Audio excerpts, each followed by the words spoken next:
कि आप पूर्ण विश्वास के साथ अपना मत दे करके मुझे वहां तक पहुंचाएं। मैं अभी अधिक लंबी चौड़ी बातें नहीं कह के मैं इतना आश्वस्त करता हूं कि बलहपुर एक के प्रत्येक नागरिक गर्व से सिर ऊंचा करके दूसरे पंचायत के लोगों से कह सकेंगे कि कोई पलट करके मेरे भी मुखिया को देखो। BT न्यूज बिहार, मैं हूं आपके साथ गोपाल कुमार। अभी हम मौजूद हैं बलहपुर एक पंचायत के महेंद्रपुर गांव में, जो कि हमारे बीच मुखिया प्रत्याशी अजय प्रताप सिंह जी मेरे साथ मौजूद हैं। थोड़ा इनसे कुछ खास बातचीत करते हैं। सर नमस्कार। नमस्कार भाई। सर, आगे आपका घोषणा पत्र क्या है? मैं जब ये आया हूँ मुखिया चुनाव में, जब मैं कूदा हूँ तो मैंने अपना कार्यक्रम निर्धारित किया है। ये कार्यक्रम 12-13 पॉइंट का है। ऐसे ये 17-18-20 के करीब था, लेकिन उसको कुछ शॉर्ट किए हैं। सबसे बड़ी बात है कि किसी भी पंचायत के काम में पारदर्शिता सबसे बड़ी बात है। पारदर्शिता कहीं है ही नहीं, किसी बात में कोई पारदर्शिता नहीं है। भ्रष्टाचार नहीं है यहाँ पर, दलाली नहीं है यहाँ पर, सर्वग्रास है, समझे। यहाँ पर जो है सो सर्वग्रास है, उसको रोकना। जैसे कि ये गांव में पशु चिकित्सालय नहीं है, लोगों को बहुत दिक्कत होता है।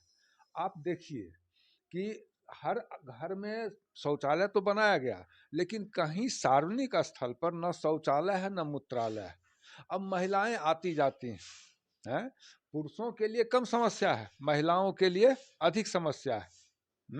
तो इस तरह की जो बातें हैं ये सब मेरी जैसे हमारा इलाका जो है पूरा बाढ़ग्रस्त क्षेत्र है, तो फसल लगी रहती है, पानी आ जाता है, तो साइलेज प्लांट एक बैठना चाहिए, साइलेज प्लांट बैठना चाहिए, जिससे कि जब फसल हमारा डूबने लगा तो अब डूब जाएगा, या फसल हमारा तैयार हो गया साइलेज बनने के लिए, तो हम काट करके उसका साइलेज बना करके रख देंगे। अभी जो 12 रुपये लोग भूसा खरीद रहे हैं उसमें तो सिर्फ बनाने का जितना कॉस्ट आएगा वो आएगा। तो इस तरह की बातें हैं। जैसे पंचायत के अंदर मिनी कोल्ड स्टोर होना चाहिए कच्चे फसल के लिए, जैसे आलू है, टमाटर है, लोग लगाते हैं। और खास करके ये खास करके टमाटर में या दूसरे इस तरह के जो फसल है, एकाएक उसका जब उत्पादन अधिक होता है तो दाम गिर जाता है, किसान भूखों मरने की स्थिति में चला आता है। आलू के लिए रखने के लिए किसान गांव से बाहर ट्रैक्टर पर भाड़ा दे करके जाता है, फिर भी उसका उस तरह से मेंटेनेंस नहीं होता है। तो यहाँ यदि गांव में मिनी कोल्ड स्टोर होगा तो किसान तो अपने भी देख रेख कर सकता है कि तुम जो कोल्ड स्टोर का जिस तरह का देख रेख होना चाहिए वो ठीक नहीं है, वो ठीक नहीं है। सबसे बड़ी बात है कि पंचायती राज व्यवस्था में सरकार पैसा तो देती है, लेकिन यहाँ पर वो भ्रष्टाचार जो है उसको दीमक की तरह खा जाता है, ऊपर से नीचे तक सिर्फ भ्रष्टाचार है।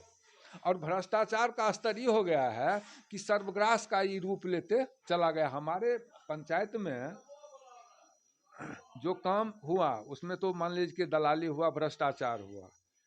एक आध उदाहरण मैं दूंगा, चुनाव का समय है, नाम लेकर के नहीं अति होना चाहिए। सर, आपके पंचायत में अधिक से अधिक योजना पेपर पे पास हुआ है और धरातल पे नहीं हुआ है, इस पर आपका क्या फोकस रहेगा? हाँ, मैं एक उदाहरण आपको दे रहा हूँ, मात्र एक उदाहरण। चुनाव का समय है, ये छिटाकसी लोग कह सकते हैं, छिटाकसी हुआ।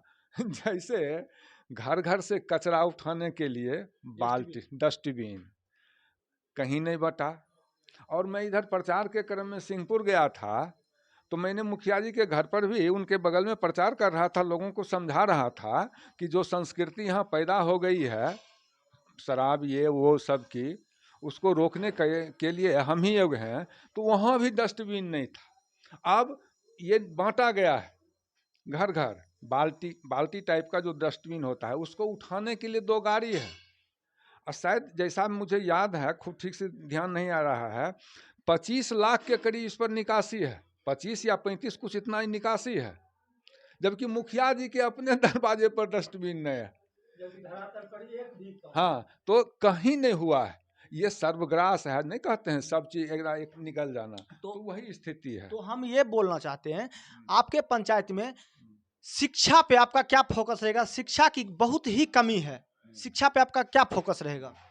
शिक्षा में सरकार ने पैसा दे करके स्कूल का इंफ्रास्ट्रक्चर तो पूरा कर दिया, लेकिन अफसोस के साथ कहना पड़ता है कि योग्य शिक्षकों के रहते हुए भी, इंफ्रास्ट्रक्चर रहते हुए भी सरकारी स्कूल बच्चे नहीं जाते हैं। यह इल्ज़ाम है कि सरकारी स्कूल में पढ़ाई नहीं होती है, प्राइवेट में पढ़ाई होती है।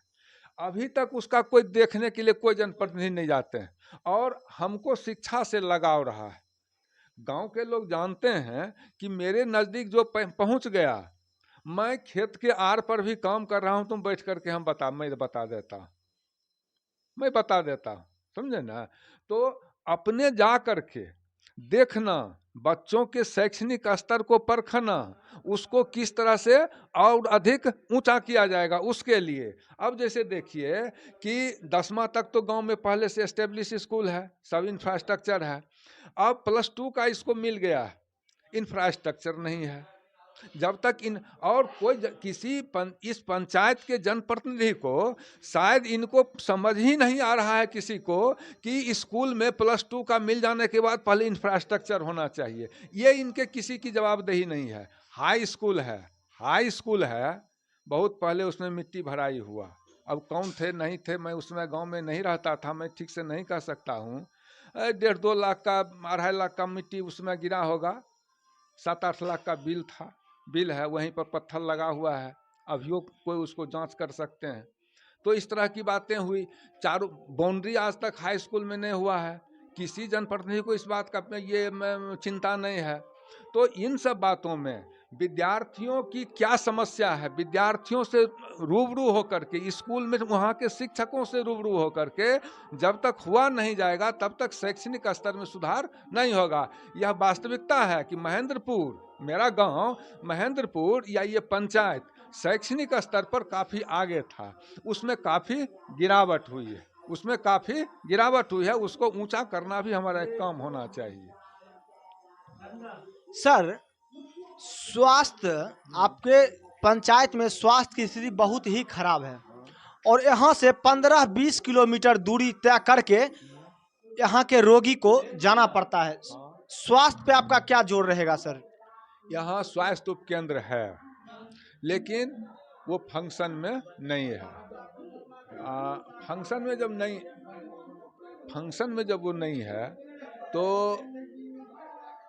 उसको फंक्शन में लाने का प्रयास किया जाएगा कि यहाँ जो स्टाफ, जो हेल्थ वर्कर बहाल हैं या नहीं है तो उनको बहाल करवाना पड़ेगा। यहाँ दवा मिलना चाहिए। छोटे छोटे बीमारी के लिए भी लोगों को बाहर जाना पड़ता है। सुई देने के लिए भी प्राइवेट डॉक्टर यदि झोला छाप नहीं मिले तो ऐसी बात, ये सुई देने वाला भी गांव में नहीं है।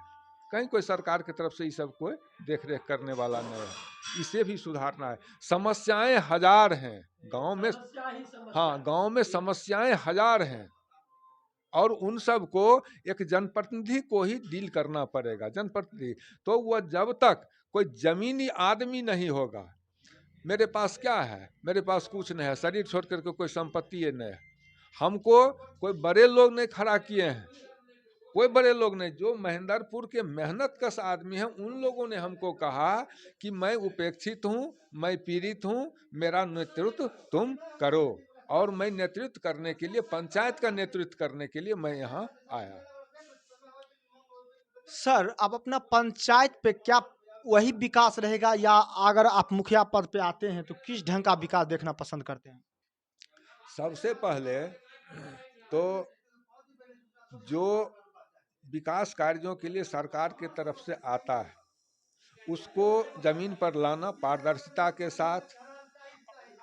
गांव में एक और बड़ी समस्या है कि बेरोजगारी। बेरोजगारी के लिए गांव में कुछ उद्योग खड़ा किया जा सकता है या नहीं। मैं उद्योग धंधे से जुड़ा हुआ आदमी रहा हूँ, मैं उद्योग धंधे से जुड़ा हुआ आदमी रहा हूँ। मैं पहले बेसिकली ये केमिस्ट रहा हूँ। मैं साबुन, सोप, डिटर्जेंट ये सब मैं बनाना जानता हूँ। लोगों को उत्साहित करना, बच्चों को बतलाना कि स्वरोजगार क्या है और उसके द्वारा तुम कैसे आगे तक बढ़ सकते हो। यदि कोई उत्साही आता है आगे, तो मैं इस क्षेत्र में उसको गाइड करने का काम भी करूँगा। हाँ, मेरा ये भी उद्देश्य है, मेरा ये भी उद्देश्य है कि अपने इलाका के पंचायत छोड़िए, पंचायत की बात छोड़िए, यदि कोई उत्साही आदमी सोप डिटर्जेंट ये इस तरह का कॉस्मेटिक्स से संबंधित मेरे पास में बहुत चीज़ है, उसको उसकी जानकारी ले करके इस इलाके में यदि करना चाहता है, कोई प्लांट लगाना चाहता है, तो मैं उसके लिए उसको फ्री ऑफ कॉस्ट में उपलब्ध हूँ, फ्री ऑफ कॉस्ट में उपलब्ध हूँ। मैं उसको बेसिकली जानकारी दे सकता हूँ। ये भी मेरा उद्देश्य है कि गांव में बेरोजगारी कैसे दूर हो। है, हिंदुस्तान लीवर बनाता कहीं है, यहाँ आकर के बेच लेता है। हम ही अपने किसी नवयुवक को ट्रेंड करके उसके लिए हम ये बना सकते हैं डिटर्जेंट। मतलब आप अपने गांव में ही चाहते हैं, मेरे गांव में ही लघु उद्योग और कुटीर उद्योग हो, जो हम यहाँ के युवा को बेरोजगार जो है उसको रोजगार दे।